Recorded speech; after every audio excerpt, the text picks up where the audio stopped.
மகா பெரியவா. நான் வைதிகம் தான் பண்ணிட்டு இருக்கேன். அந்த வைதிகம் தான் நமக்கு தேவையான வாழ்க்கையை அமைச்சு கொடுத்துருக்கு. நானாவது ஒரு உதாரணமா இருந்து உனக்கு ஒரு வைத்தியரை பார்க்கலான்னு இருக்கேம்மா.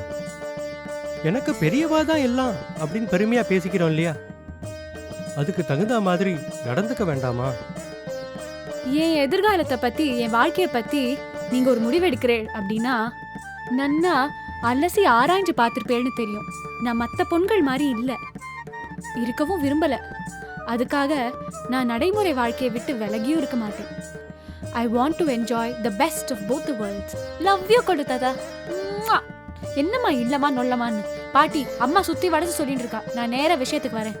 நேத்தி ராத்திரி அரௌண்ட் 9:30 சந்துரு மாமா கால் பண்ணா, நியூ ஜெர்சில இருந்து. என்ன சந்துருக்கு என்ன இது, என்னடி பைத்தியக்காரத்தனமா இருக்கு?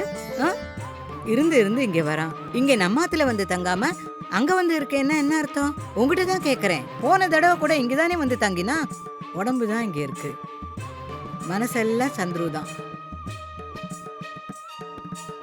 ஏண்டி அவன் மனசு மாறினா? ஹலோ மாமா, குட் மார்னிங் டு யூ. கிளம்பியாச்சா? மகா